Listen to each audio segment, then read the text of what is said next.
لاش مجھے دکھائی دے گی، اس لیے وحشی ہو سکے تو تم اپنا چہرہ کو مجھ سے دور رکھنا۔ اللہ کے رسول نے وحشی کو بھی معاف کر دیا۔ میرے بھائیو اور دوستو، تو اللہ فرماتا ہے والعافین عن الناس، جنت میں جانے والے لوگ وہ ہوتے ہیں چاہے کتنا ہی بڑا جو انسان سے غلطی، بڑی غلطی نہ ہو جائے، وہ معاف کر دیتا ہے۔ ہمارے سماج کے اندر دیکھیے میرے بھائیو اور دوستو، بڑا بھائی چھوٹے بھائی سے بات نہیں کرتا ہے، پوچھتے ہیں کتنے سالوں سے بات نہیں کرتا ہے، تو بتاتا ہے کوئی 20 سال سے بڑا بھائی چھوٹے بھائی سے بات نہیں کرتا ہے کہ نہیں ایسا سماج میں میرے بھائی و دوستو؟ کون ایسی غلطی کی تھی اس بھائی نے کہ 10 سال 20 سال سے آپ اس سے بات نہیں کرتے ہو، یہاں تک کہ عیدین کے موقع پر بھی اس سے آپ سلام کلام نہیں کرتے ہو؟ اسلام کے اندر ہے کہ معاف کرنے والا معافی مانگنے والے سے بڑا ہوتا ہے۔ میرے بھائی و دوستو، بھائی ہے آپ کا، چھوٹا بھائی ہے، قصور ہو گیا ہے، آپ کو معاف کر دینا چاہیے۔ اگر آپ معاف کریں گے تو آپ کو جنت میں جگہ ملے گی۔ وَلَا يَجِدْنَا رِيحَهَا، جنت تو جانا دور کی بات ہے، جنت کی خوشبو تک نہیں ملے گی۔ وَإِنَّ رِيحَهَا لَتُوجَدُ مِن مَّسِيرَةِ كَذَا وَكَذَا، جبکہ جنت کی خوشبو تو بہت دور تک پھیلی ہوئی ہوگی۔ بعض روایت میں ہے کہ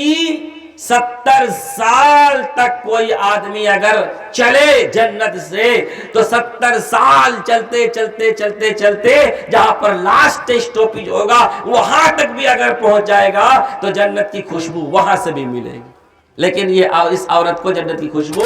الحمدللہ،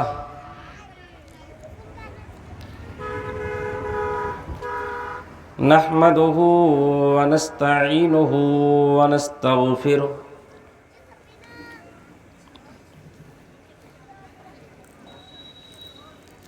ونعوذ باللہ من شرور انفسنا وسیئات اعمالنا،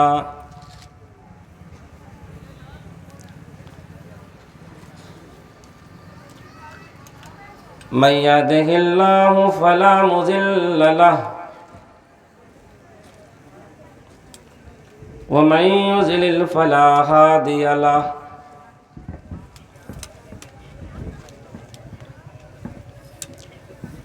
وأشهد أن لا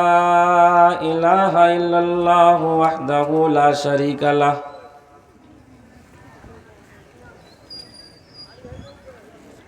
وأشهد أن محمدًا عبده ورسوله،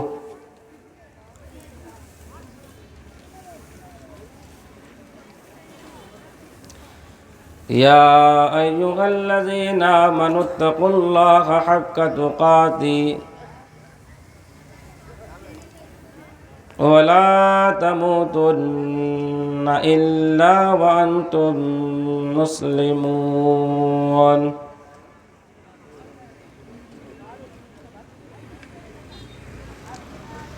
يا أيها الناس اتقوا ربكم الذي خلقكم من نفس واحدة وخلق منها زوجها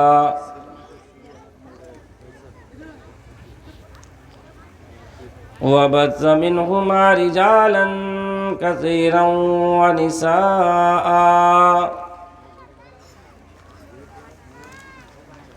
واتقوا الله الذي تساءلون به والأرحام،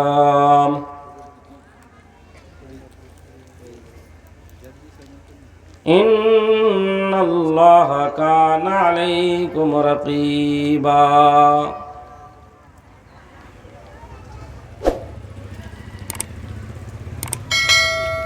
يا أيها الذين آمنوا اتقوا الله وقولوا قولا سديدا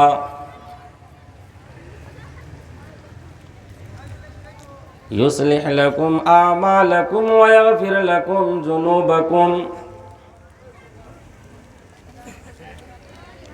ومن يطع الله ورسوله فقد فاز فوزا عظيما.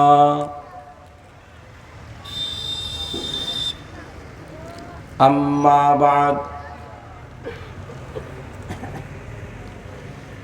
فإن خير الحديث كتاب الله وخير الهدي هدي محمد صلى الله عليه وسلم وشر الأمور محدثاتها وكل محدثة بدعة وكل بدعة ضلالة وكل ضلالة في النار.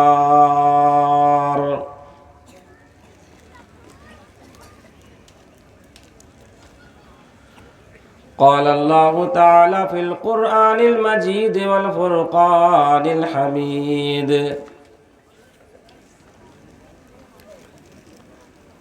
أعوذ بالله من الشيطان الرجيم.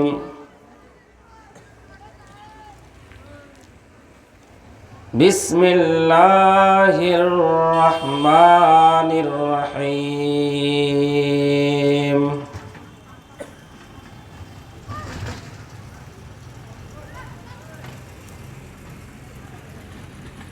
وسارعوا إلى مغفرة من ربكم وجنة عرضها السماوات والأرض أعدت للمتقين.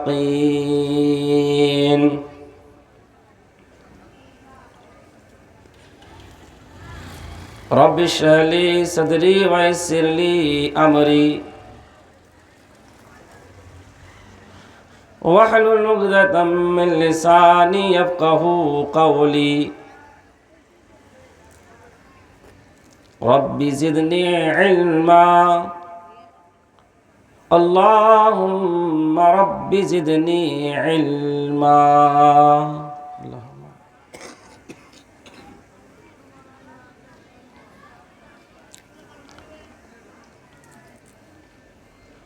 لائق احترام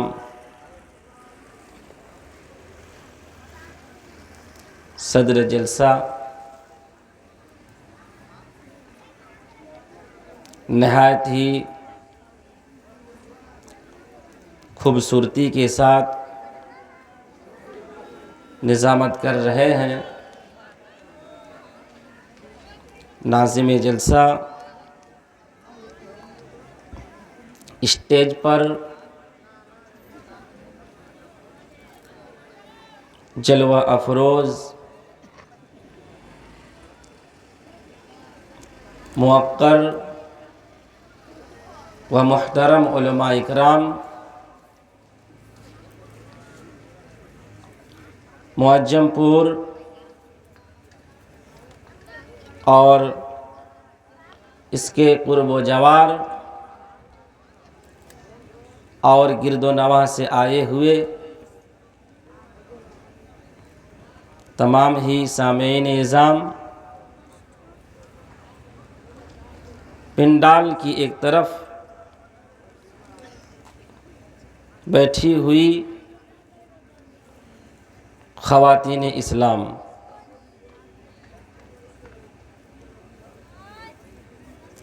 آج کے اس جلسے میں جس عنوان کو لے کر میں حاضر ہوا ہوں وہ ہے جنت کا شوق، جنت کی رغبت اور جنت کے لوگوں کے لیے اللہ رب العالمین نے تیار کر کے رکھی ہے. سب سے پہلے ہم اللہ رب العالمین کی حمد و ثنا، عظمت و بڑائی بیان کرتے ہیں جو خالق کائنات ہے، جو مالک ارض و سما ہے، جو ساری کائنات کا پروردگار و پالنہار، رازق و داتا ہے، جو نہایت ہی مہربان اور رحم دل ہے، جو روز جزا کا مالک ہے، جس کے قبضہ و تصرف میں کائنات کا سارا نظام ہے،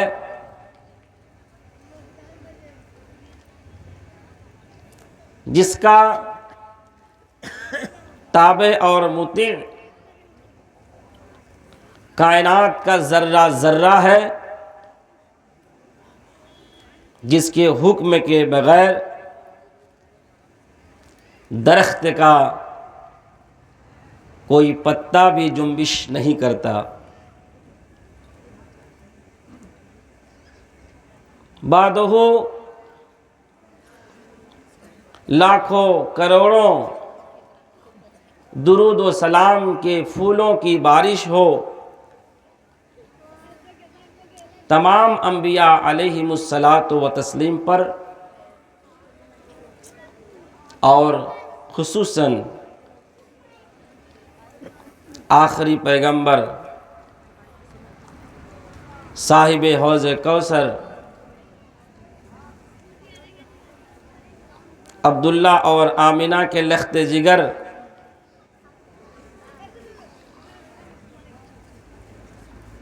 سرور کونین رحمت للعالمین محسن انسانیت جناب محمد الرسول اللہ صلی اللہ علیہ وسلم پر اللہم صلی علیہ وسلم وبارک علیہ۔ محترم سامعین حضرات، خطبہ مسنونہ کے بعد میں نے جو آیت کریمہ تلاوت کی ہے، پہلے اس کا ترجمہ آپ سماعت کر لیں۔ اللہ رب العالمین سورہ آل عمران کے اندر ارشاد فرماتا ہے وَسَارِعُوا إِلَىٰ مَغْفِرَةٍ مِّن رَبِّكُمْ، تم دوڑو تمہارے رب کی مغفرت کی طرف، وَجَنَّةٍ،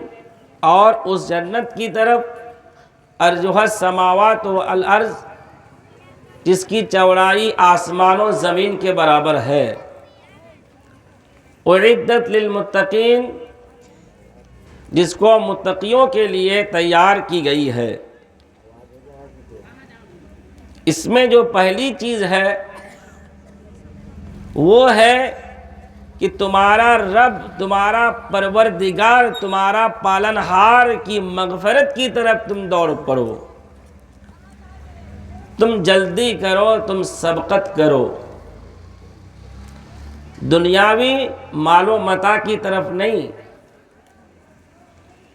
بلکہ تمہارے رب کی مغفرت کی طرف۔ رب کے مغفرت سے کیا مراد ہے؟ تو اس میں مفسرین کی مختلف رائے ہیں۔ بعض نے کہا کہ اس سے مراد اسلام ہے، کہ جس تم دھرم کو مان رہے ہو،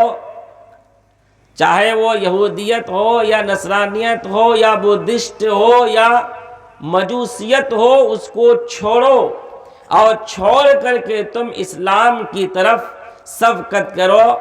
جتنا جلد ہو سکے تم اسلام قبول کر لو۔ ایک اس کا مفہوم فرائض بھی ہے، یعنی اللہ رب العالمین نے جو حکم و احکام تمہارے اوپر فرض کیا ہے ان تمام فرائض کی تم تعمیل کرو، اس کے حکم کی بجا آوری کرو۔ بعض لوگوں نے اس سے مراد پانچوں نماز لی ہے کہ جیسے ہی مسجد کے مینارے سے یہ آواز آئے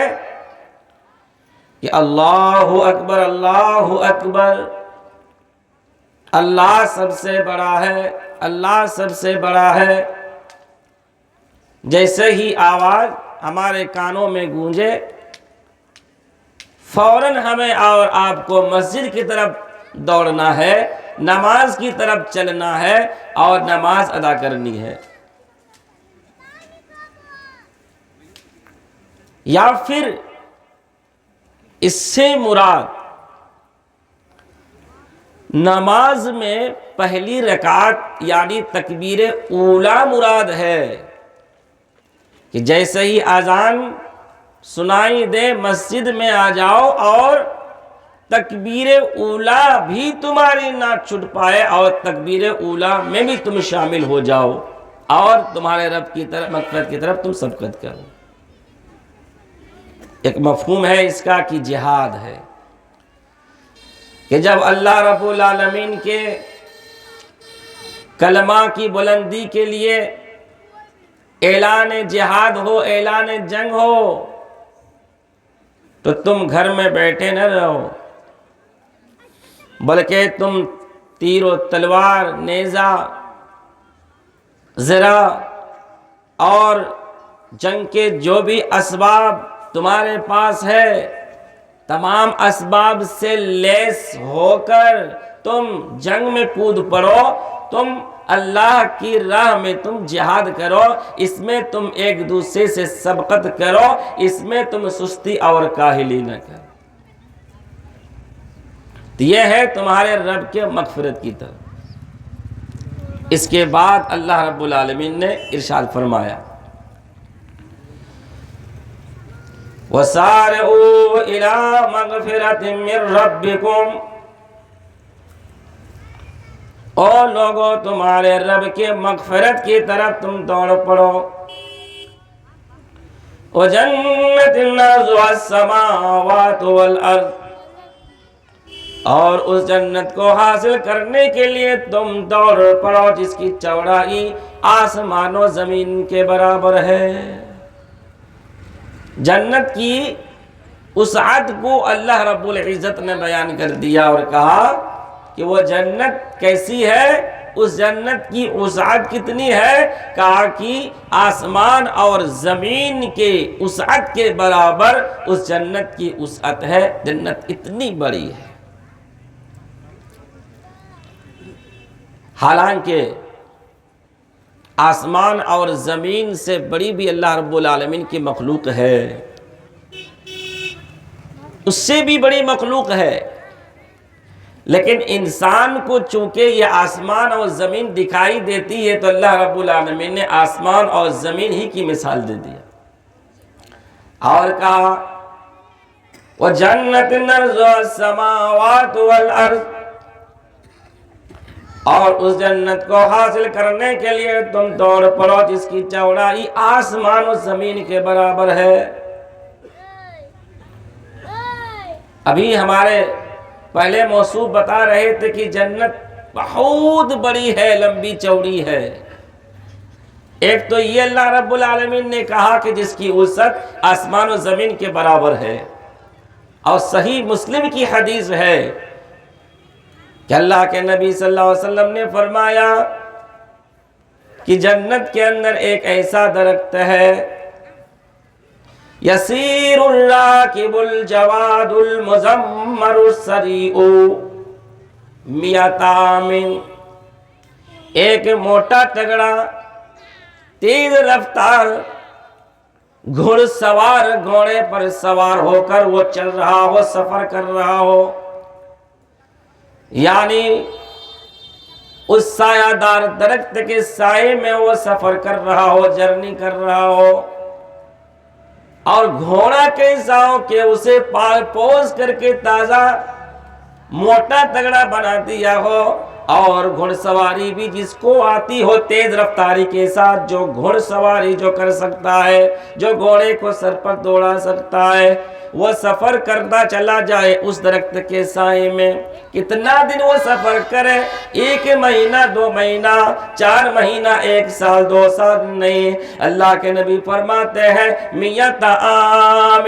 100 سال تک اگر وہ اس پر سفر کرتا چلا جائے، سفر کرتا چلا جائے، ما یقطعها، لیکن اس درخت کے سائے کو وہ قطع نہیں کر سکتا ہے، یعنی اس درخت کا سایہ ختم نہیں وہ کر سکتا ہے، پھر بھی اس کا سایہ باقی رہے گا۔ آپ اندازہ کرو کہ اللہ رب العالمین نے متقیوں کے لیے کتنی وسیع و عریض جنت کو بنا کر کے رکھا ہے، تیار کر کے رکھا ہے۔ یہ جنت کتنی بڑی ہے، اس کی وسعت اس حدیث سے بھی آپ اندازہ کر سکتے ہیں کہ سب سے آخری جو جنتی ہوگا، سب سے آخر میں جو جنتی جنت میں جائے گا، گرتا پڑتا چلے گا، کبھی رکے گا، اس طریقے سے وہ جنت تک پہنچے گا، اور اس کی خیال میں یہ تصور آئے گا کہ جنت بھر چکی ہے۔ جب وہ جنت کے قریب جائے گا تو اللہ تعالیٰ سے کہے گا کہ اللہ، جنت میں تو کوئی سیٹ باقی نہیں ہے، جنت میں جو بھی جگہ تھی سب جنتی اپنی اپنی سیٹ بک کر چکے ہیں، اپنی اپنی جگہ لے چکے ہیں، اللہ میرے لیے تو کوئی سیٹ خالی نہیں ہے۔ اللہ رب العالمین کہے گا اے میرے بندے، تو کیا چاہتا ہے، تمہیں کتنی جگہ ملے، تمہیں کتنی جگہ کی ضرورت ہے؟ اللہ کہے گا کہ میں تمہیں 1 دنیا کے برابر تمہیں جگہ دیتا ہوں، جتنی بڑی دنیا ہے اس کے برابر میں تمہیں جگہ دیتا ہوں، اور اگر میرے بندے تو چاہے تو میں 1 دنیا کیا میں تمہیں 10 دنیا کے برابر تمہاری جگہ کو وسیع کر سکتا ہوں، یعنی 10 دنیا کے برابر میں تمہیں جگہ دے سکتا ہوں۔ وہ بندہ کہے گا میں تو سب سے آخری جنتی ہوں، اور جنت تو بھر چکی ہے، یہاں پر تل دھرنے کی جگہ نہیں ہے، یہاں پر 1 انچ جگہ باقی نہیں ہے، اور اللہ رب العالمین کہہ رہا ہے کہ دنیا ہی نہیں بلکہ 10 دنیا کے برابر میں جگہ دوں۔ یہ بندہ کہے گا اتستہزئ منی وانت رب العالمین، اے اللہ تو مجھ سے مذاق کر رہا ہے، استہزاء کر رہا ہے، جبکہ تو ساری کائنات کا رب ہے، تو مجھ سے مذاق کر رہا ہے۔ اللہ کہے گا میرے بندے، میں تجھ سے مذاق نہیں کر رہا ہوں، میں رب العالمین ہوں، میں قادر مطلق ہوں، میں جو چاہتا ہوں، میں جو کہتا ہوں وہ پورا کرنے کی طاقت بھی میرے اندر ہے، میں اس پر قدرت بھی رکھتا ہوں۔ اے میرے بندے، میں 10 دنیا کے برابر میں تمہیں جنت کے اندر جگہ دینے پر قادر ہوں، میں تمہیں اتنی جگہ دینے کی قدرت رکھتا ہوں، طاقت رکھتا ہوں۔ تو کتنی وسیع و عریض ہے، کتنی وسعت ہے جنت کی میرے بھائیو۔ تو اللہ تعالیٰ نے کیا فرمایا کہ اس جنت کو حاصل کرنے کے لیے تم ایک دوسرے سے ریس لگاؤ، ایک دوسرے سے تم سبقت کرو، ایک دوسرے سے آگے بڑھنے کی کوشش کرو۔ ہم اور آپ دنیا کے اندر ایک دوسرے سے آگے بڑھنے کی کوشش کس میں کرتے ہیں؟ زمین جائیداد بنانے میں، گھر اور بلڈنگ بنانے میں، گاڑی خریدنے میں، اچھا اچھا کھانے پینے میں، اچھا اچھا پہننے میں، دنیاوی امور میں، دنیاوی چیزوں میں ہم ایک دوسرے سے آگے بڑھنے کی، سبقت کرنے کی کوشش کرتے ہیں، اور اس جنت کو حاصل کرنے کے لیے ہم ایک دوسرے سے آگے بڑھنے کی کوشش نہیں کرتے۔ میرے بھائی و دوستو،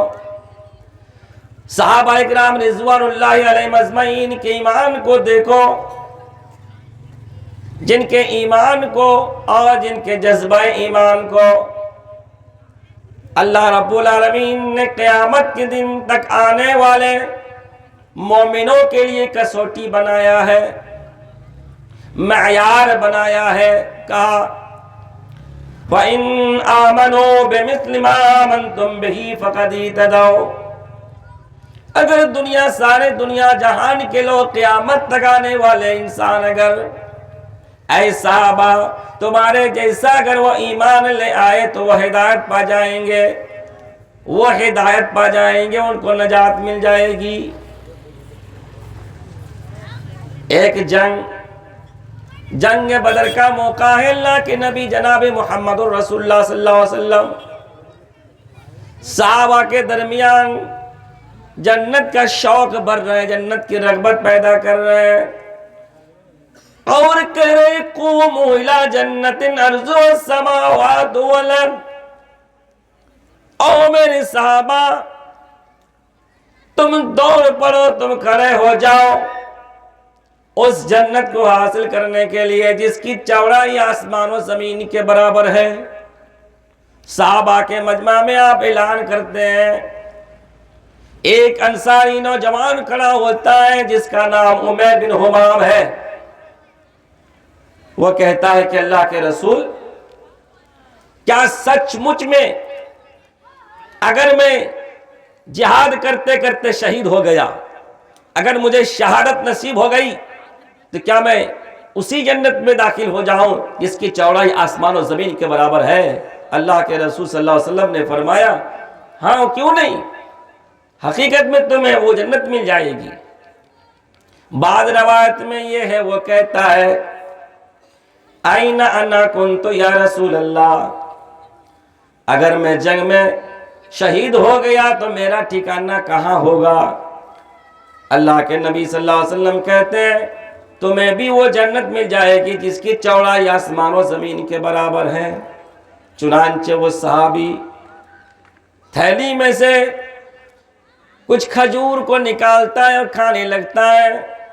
پھر کھاتے کھاتے پھر جنت کی رغبت پیدا ہوتی ہے، جنت کا شوق پیدا ہوتا ہے، پھر وہ کھجور کو پھینک دیتا ہے اور کہتا ہے کہ اگر میں کھجور کھاتا رہا تو میری زندگی بڑی لمبی ہو جائے گی، میری زندگی بڑی طویل ہو جائے گی، لہٰذا وہ کھجور کو وہیں زمین پہ پھینک دیتا ہے اور پھر میدان جہاد میں شریک ہو جاتا ہے، کافروں کو وہ قتل کرتا ہے، کافروں کی گردنوں کو وہ اڑاتا ہے، وہ تلوار سے کافروں کو واصل جہنم کرتا ہے، پھر وہ لڑتے لڑتے خود شہید ہو جاتا ہے، جام شہادت نوش کر جاتا ہے۔ اس طریقے سے یہ صحابی جنت کے اندر داخل ہو جاتا ہے۔ میرے بھائیو اور دوستو ذرا غور کرو کہ صحابہ کے اندر جذبہ ایمان کیسا تھا اور جنت کو حاصل کرنے کی طرف اور شوق کتنا تھا۔ ایک اور صحابی کو دیکھیے، جنگ بدر یہ اسلام کا پہلا معرکہ ہے، مسلمان اور کافر کے درمیان یہ پہلی جنگ ہے، جنگ بدر۔ اس جنگ میں یہ صحابی کسی وجہ سے شریک نہ ہو سکے تھے۔ جب جنگ بدر ہو گئی تو یہ بہت زیادہ افسوس کرتے تھے اور ان کو بڑا دکھ ہوتا تھا اور کہتے تھے کہ کاش میں اس جنگ میں ہوتا جس جنگ میں اللہ کے رسول صلی اللہ علیہ وسلم بنفس نفیس شریک تھے اور آپ نے خود ہی جو ہے جہاد کیا تھا۔ پھر اس کے بعد وہ صحابی کہتے ہیں اگر کبھی موقع ہوا، کبھی اور جنگ ہوئی تو اس جنگ میں میں ضرور شریک ہوں گا، اور اللہ رب العالمین کی طرف نسبت کر کے کہتا ہے کہ اللہ تعالیٰ ضرور دیکھے گا کہ میں اس جنگ میں کس طرح سے کافروں سے لڑوں گا۔ چنانچہ جنگ احد کا موقع آتا ہے اور پھر ایک ایسا نازک موقع آتا ہے کہ مسلمان شکست کے قریب ہو جاتے ہیں۔ ایک غلطی کی وجہ سے کافر کو فتح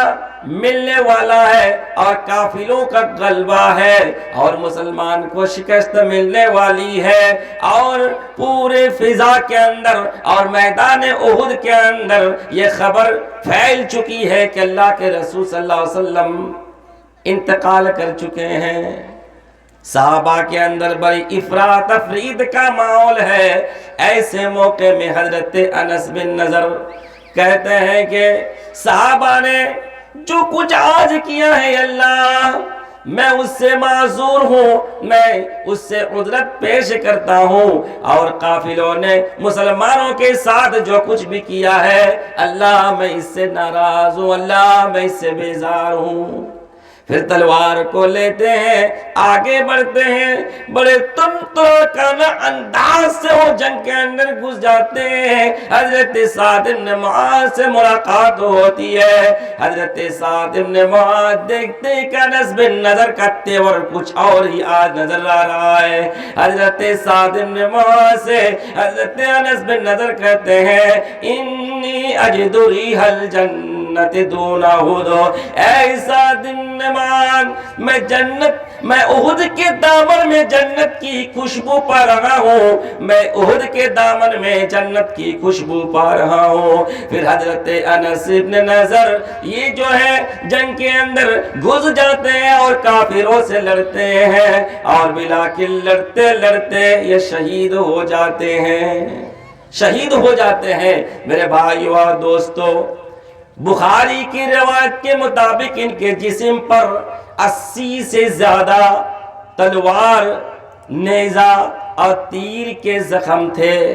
اور تو اور ان کے جسم کو مطلع بھی کیا گیا تھا، ان کی ڈیڈ باڈی کو مطلع کر دیا گیا تھا، یعنی ان کے ناک کو بھی کاٹ لیا گیا تھا، ان کے کان کو بھی کاٹ لیا گیا تھا، ان کے ہونٹ کو بھی کاٹ لیا گیا تھا، ان کے سینے کو بھی چاک کر دیا گیا تھا۔ ان کی لاش بھی سمجھ میں نہیں آتی تھی یہ کس کی لاش ہے۔ بلاخر اللہ کے نبی صلی اللہ علیہ وسلم نے کہا کہ یہ کس کی لاش ہے؟ صحابہ لاش کو پہچاننے سے انکار کر دیتے ہیں۔ ان کی بہن کو جب خبر ملتی ہے، ربی بنت نضر، ان کو جب خبر ملتی ہے کہ میرا بھائی شہید ہو گیا ہے، تو وہ بھی لاشوں کو تلاش کرتے کرتے اسی لاش تک پہنچتی ہے۔ پہنچنے کے بعد حضرت انس بن نضر کے انگلیوں کے پور کو وہ بہن دیکھتی ہے، اور دیکھنے کے بعد کہتی ہے کہ یہ تو میرے بھائی نضر بن انس کی لاش ہے۔ میرے بھائیو اور دوستو، ذرا تصور کرو، ذرا غور کرو کہ صحابہ کے اندر اس جنت کو حاصل کرنے کا جذبہ کتنا تھا، جس جنت کے بارے میں اللہ رب العالمین نے فرمایا ہے وَسَارِعُوا إِلَىٰ مَغْفِرَةٍ مِّن رَّبِّكُمْ وَجَنَّةٍ أَرْضُهَا السَّمَاوَاتُ وَالْأَرْضُ أُعِدَّتْ لِلْمُتَّقِينَ۔ جس طریقے سے صحابہ بھی جنت کے مشتاق ہوتے تھے، صحابیات کے اندر بھی جنت کو حاصل کرنے کا جذبہ ہوتا تھا۔ آئیے میں ایک واقعہ آپ کے سامنے رکھ دوں، صحیح واقعہ ہے۔ حضرت عطا بن رباح رضی اللہ، عطا بن رباح یہ تابعی ہے، حضرت ابن عباس کے شاگرد ہیں۔ ایک دن حضرت ابن عباس رضی اللہ تعالیٰ عنہ چل رہے ہیں، اور چلتے چلتے ان کی نظر ایک عورت پہ پڑ گئی۔ وہ عورت بالکل کالی کلوٹی تھی، وہ بالکل سیاہ فام تھی، کالی کلوٹی تھی۔ حضرت ابن عباس نے عطا سے کہا الا اریک امرأة من اہل الجنہ، اے عطا کیا میں تمہیں ایک جنتی عورت نہ دکھاؤں؟ وہ دیکھو کالی کلوٹی عورت، وہ جنتی عورت ہے۔ ایک مرتبہ یہ عورت اللہ کے نبی صلی اللہ علیہ وسلم کے پاس آ کر کہتی ہے انی اسرع و انی اتکشف، اے اللہ کے رسول مجھے مرگی کا دورہ پڑتا ہے، مجھے مرگی کی بیماری ہے، وَإِنِّي أَتَكَشَّفُ، اللہ کے رسول جب مرگی کا دورہ پڑتا ہے تو میرے کپڑے جسم میں ٹھکانے پہ نہیں رہتے ہیں، میری شرمگاہ بھی بس اوقات کھل جاتی ہے، میں بے پردہ ہو جاتی ہوں اللہ کے رسول، فَادْعُوا اللَّهَ تَعَالَى لِي، اسی لیے اللہ کے رسول آپ اپنے رب سے دعا کر دیں کہ اللہ تعالیٰ مجھے اس بیماری سے شفا دے۔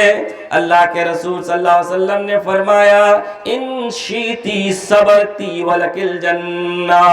اے عورت اگر تم صبر کر لو گی، اگر تم اپنے اس بیماری کو زندگی بھر اگر تم جھیل لو گی، ولکل جنہ، تو تمہارے لیے جنت ہے، زندگی بھر اگر تم اس بیماری کو جھیلتی رہو گی تو تمہارے لیے جنت ہے۔ وَإِن شِئْتِ دَعَوْتُ اللَّهَ أَن يُعَافِيَكِ، اور اگر تم کہو تو میں اللہ سے دعا کر دوں تو اللہ تعالیٰ میری دعا کی برکت سے تمہیں شفا عطا کر دے گا۔ وہ عورت کہتی ہے اے اللہ کے نبی اصبروا، میں صبر کر لوں گی، میں زندگی بھر اس بیماری کو برداشت کرنے پر جھیلنے پر میں تیار ہوں۔ اے اللہ کے رسول آپ جنت کا وعدہ کر رہے ہیں تو جنت کے سامنے یہ ہماری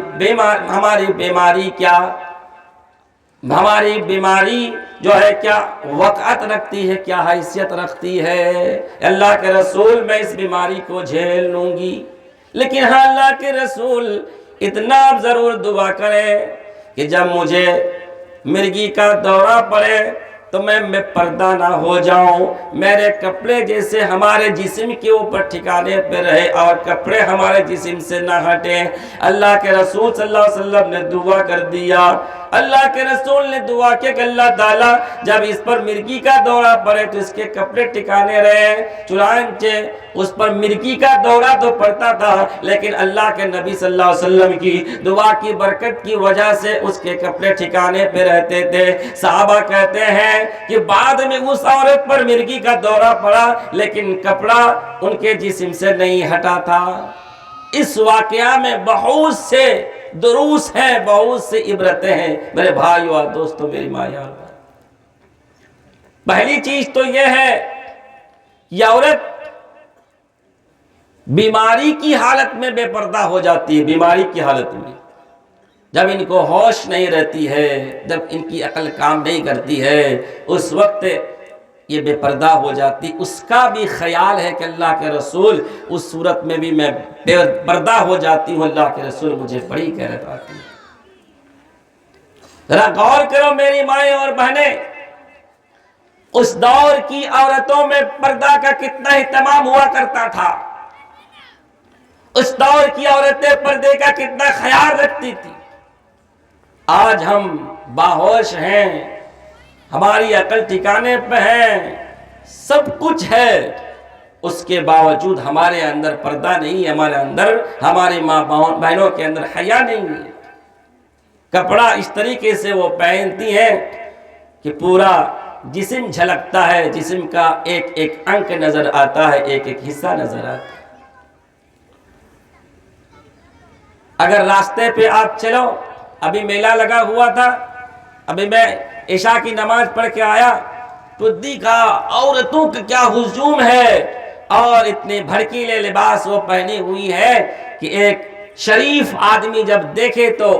اس کا ہی سر شرم سے جھک جائے۔ ایسے ایسے بھڑکیلے لباس ہماری ماں بہن اسلام کی بیٹیاں، ہوا کی بیٹیاں زیب تن کر رہی ہیں۔ ذرا غور کرو اللہ کے رسول کے اس حدیث پر کہ آج جو عورتیں اسکن ٹچ ڈریس پہنتی ہیں، شارٹ کٹ ڈریس پہنتی ہیں، ایسا ڈریس پہنتی ہیں کہ ان کا بازو بھی نظر آتا ہے، اس کا ہاتھ بھی نظر آتا ہے، اس کی پنڈلی بھی نظر آتی ہے، پیٹھ کا حصہ بھی نظر آتا ہے، گردن کا حصہ بھی نظر آتا ہے۔ ایسے ہی عورتوں کے بارے میں اللہ کے نبی صلی اللہ علیہ وسلم نے آج سے